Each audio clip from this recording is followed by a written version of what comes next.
Last week I explored a Ford. This week I am traversing this Chevy. Yeah, I'll just see myself out.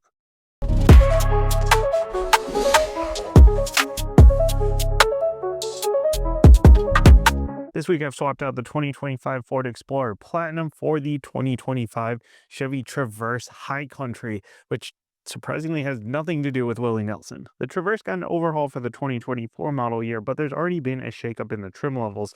The LS, that's the base model from last year, is now gone, and Chevy is pushing up market with this all new High Country, which will set you back $57,000, priced just below the top spec RS. I say top spec, but really each one kind of has its own sort of personality, with the Z71 being the more rugged, sort of off-roady suspension. You got a little more ground clearance. You got the skid plates. The RS is the sportier version. This High Country is the cushy one, which works out really well for being back-to-back with that Ford Explorer Platinum that I just had. Same price, same goal. So last year, Chevy followed the industry trend of dropping the V6 and stuffing a Turbo 4 under the hood, but it produces more horsepower and more torque, now at 328 horsepower, 326 pound-feet of torque. An 8-speed auto is standard, as is front-wheel drive. You can option all-wheel drive, which this particular vehicle does have. While the Turbo 4 is great for low-end torque, it's not exactly helping a ton with fuel economy. This one is rated around 21 miles per gallon combined, which is pretty on par with the rest of the segment, but still not great. I'm averaging about 17 in my daily driving. If you go for the front-wheel drive version, it will help that slightly, but still not awesome fuel economy. And since the towing pack is standard not only for this High Country, but on all Traverses for 2025, you get beefed up cooling as well. And it is a big boy. This thing is about 6 inches longer than the Explorer. It's a little bit wider as well. Chevy was going for more of a truck-like look for this generation, and it shows. It's a good-looking tank, though, even in white. There are some pretty good colors available as well, but if you want to blend in a little bit more with this white, you're going to have to shell out an extra $1,000. So there's that. The High Country gets some chrome accents on the outside, including the roof rails on the door handles and up front in the grille. The whole front end is kind of a mix between the RS and the LT design-wise, and it shares lights with the RS, which do the fancy-dancy animations. LED lights up here and in the back, and we've got sensors and cameras up here for your 360 view, your adaptive cruise, and your pedestrian safety. Big old 22s on this one. You actually get a couple of different wheel choices for the High Country, but you're gonna have to shell out for the other ones. These are the standard ones, and honestly, they're also the best ones. You can option assist steps, which I appreciate as someone who's short and has kids, but I am still convinced that whoever's ordering these press vehicles just likes to watch short people like me struggle to get in and out. Mirrors are heated, power folding. You can see the little camera poking through for the 360 view, and these will tilt when you go into reverse. The driver's side is auto dimming as well. Keyless lock and unlock is on the front and the back doors, which I appreciate as someone with kids, often going to view rear doors first and last when I'm getting my kids in and out of there. GM does like to do the single button on the outside to do the lock and the unlock. The Explorer, it was kind of nice having the lock on the outside, unlock on the inside, two distinct buttons. Kind of a nitpicky little thing, but I'm glad that it has the keyless access on all 4 doors either way. Rear wiper back here, parking sensors, quad exhaust, and we've got 2 cameras back here. One for your rear view camera, your standard rear view camera, and one for the standard digital mirror, which we'll talk about a little bit more when we get inside. Towing capacity is going to be 5,000 pounds, so on par with the Explorer. The liftgate is hands-free. Just stand back here with the key in your pocket for 3 seconds and hope it opens. You do have to make sure that's enabled on the infotainment inside, otherwise you're just standing here looking like an idiot holding all your groceries for a super long time. And that opens up into pretty decent amounts of space. A lot of times with the big 3 rows, you lose out on all the space in the cargo area, but that's one of the benefits of this thing being so massive. Plus, you get a little bit of extra space under here as well. And there's a space saver 18-inch spare as well. You've also got a 12-volt, and the best part, you've got buttons to drop not only the 3rd row back here, but also the 2nd. The Explorer would only let you drop the 3rd row from back here, and you can raise the 3rd row back up as well. The 2nd row you got to do manually, unfortunately. Now, if you don't like the stand and hope way of opening the trunk, you can also use this nice, simple GM key fob. Also has lock, unlock, and panic, of course, and remote start right there on the fob, so you don't have to dig through the app. You don't even have to lock this one up. You just double tap it. The big thing Chevy is touting on the inside of the Traverse is the class-leading 17.7-inch display. And while I'm not the biggest fan of these gigundo double screen things, at least they kind of layered it here to give it a little bit of a separation. They didn't just like tack it on top. Kind of integrated a little bit, but it works really well. It's nice and quick and easy on the eyes. It does have Google built in, so you've got Google Assistant, the Play Store, and Google Maps. You can just load up your profile and you have all your history in there, and it integrates really well with the cluster for that map.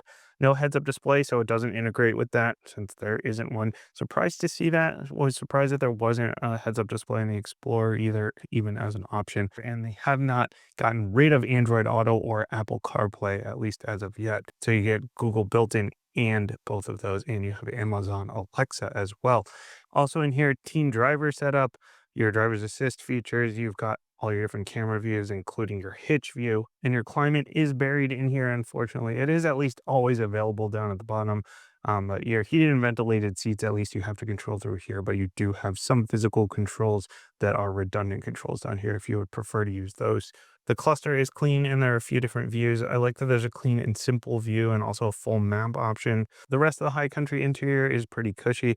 These leather appointed seats in either black or gray. These are heated and ventilated, as is the steering wheel. Well, heated, not ventilated. It would be cool to see a massage function, so point to the Explorer, even if those were kind of loud, but it was nice to have them at least. But they're quite comfy and 8-way power adjustable. There's memory as well. I love the carbon fiber all around. I'm such a sucker for carbon fiber. Now, I don't know if it was just because the Explorer had the gray interior instead of the black, but that one did feel a little bit nicer on the inside than this one, but this one is definitely more spacious. Your gear selector is up here by the wheel, so it's nice and out of the way.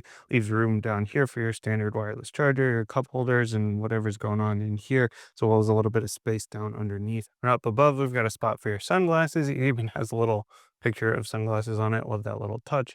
Your OnStar, and my favorite, your digital mirror. So you can use this as a regular auto dimming mirror if you want, or you flip this and you get a completely unobstructed view out the back via that camera that I mentioned when we were in the exterior portion.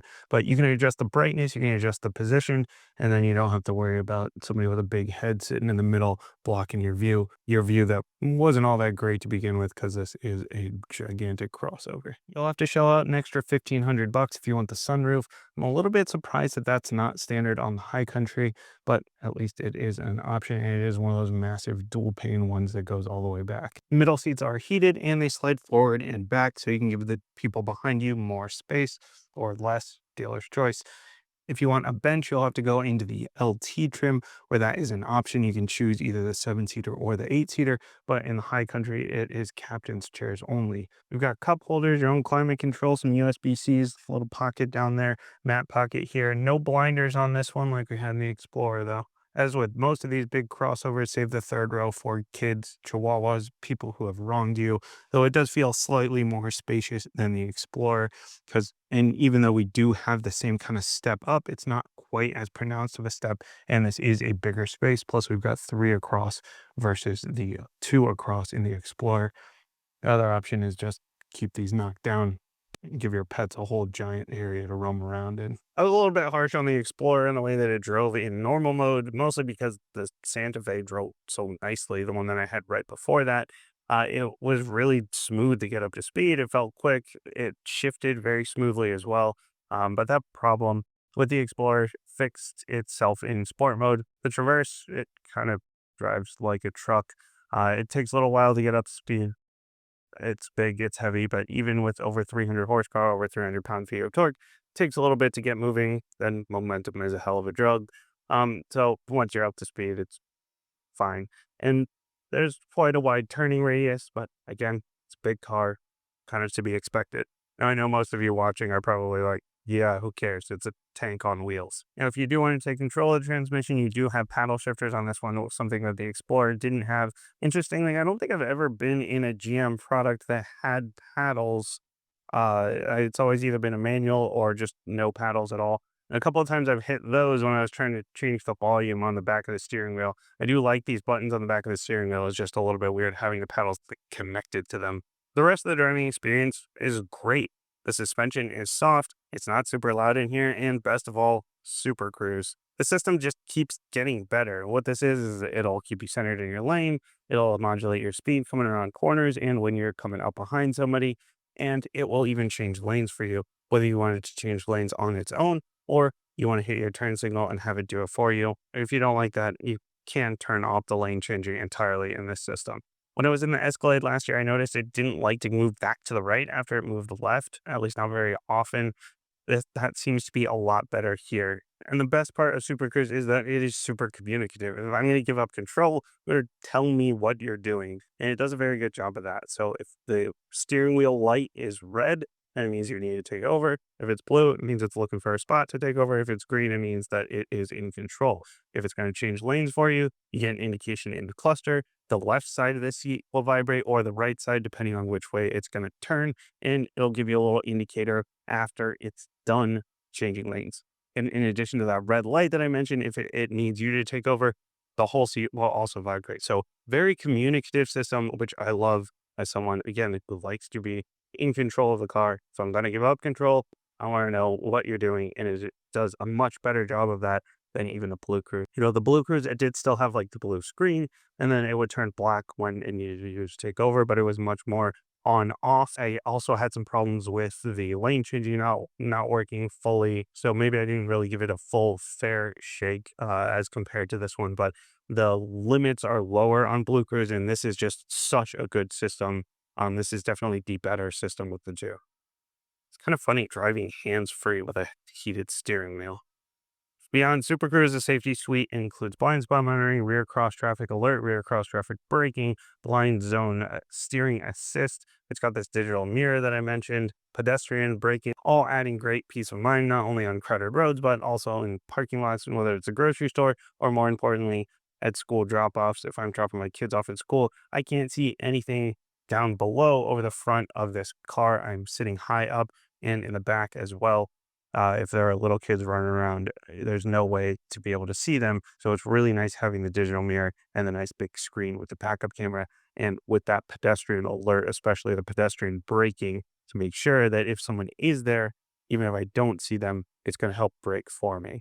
Now, without those things, you do have a pretty nice commanding view of the road out front, at least when you are driving on the road, not necessarily in parking lots. You got decent visibility outside with the big mirrors on the sides, but it is a big tank, so you don't have great visibility down below, especially in the back without the digital mirror, so those help quite a bit. At the end of the day, the Traverse is really a very well done vehicle. Want something that feels a little bit quicker, the Explorer or the Santa Fe are going to both give you that. The Santa Fe is really kind of your value play between how it drives and the features you get for the money. The Explorer is going to be a little bit more luxe, especially in platinum form that I had, where I had the nice materials on the inside, had the massage seats, and had the 14 speaker Bang & Olufsen sound system, which is much nicer than this 10 speaker Bose system. It's a giant tank. But if you need the space, then this one is going to win out for that. And SuperCruise. SuperCruise is a huge advantage. Now, with that Explorer Platinum option out to essentially the same price as this Traverse, I think I would have to pick the Traverse. I would give up the massage seats, I would give up the sound system, give up the slightly more luxe materials, because this is still very nice inside and the space is, you can get more space for your money, and SuperCruise is just so good. The only major knocks I have against the Traverse are really the fuel economy is just really not good, and it drives like a truck, but that's kind of to be expected. As always, let me know which one you would pick down in the comments. Thanks for watching, and I'll see you next time.